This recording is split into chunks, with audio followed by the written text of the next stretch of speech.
Well, my friends, today is the second to the last day of the month of May, and boy, did a lot happen this month. Now, tomorrow is Memorial Day here in the US, and we get the day off, but I am never forgetting about my international members of the community. So I'm going to give you a quick and a short recap of what's hot and what's not in the world of data.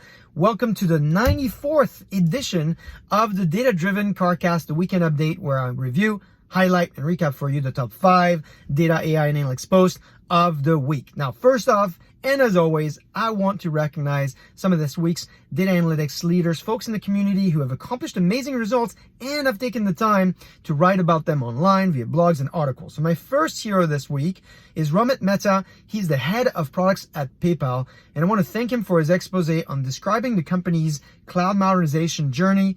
20 plus petabytes, serving over 3,000 users.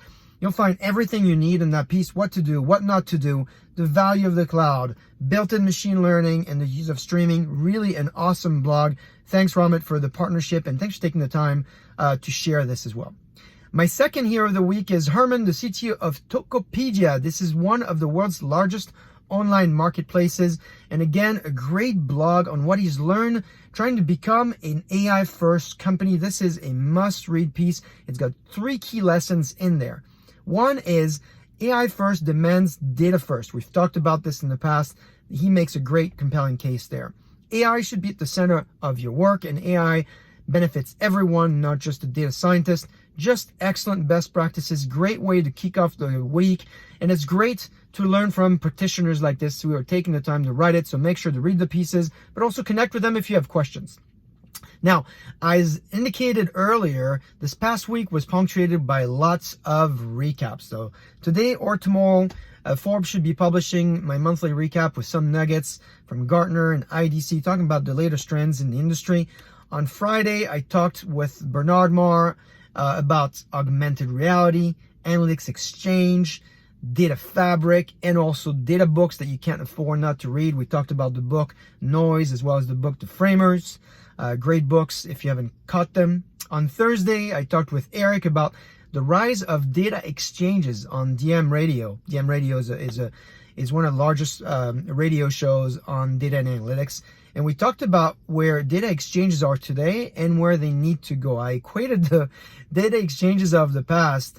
It's a tagline that Eric really liked. I said, the ones that give you files and raw data are just like offers that give you an errand, just like a gift card would. Here's some data, and now go do all the work. And we think that the future of data exchanges is really analytics exchange. You can do a lot more by creating solutions, building on machine learning models and analytics solutions that can be shared so we can closer to impact, not just sharing data the way it was done in the past. And on Wednesday, I talked with my friend Stephanie Wong to recap all the product innovation that we launched at our inaugural Data Cloud Summit. We talked about data fabric, multi-cloud, real-time streaming, CDC, replication, and so much more. We did a 2-minute recap and a 12-minute recap.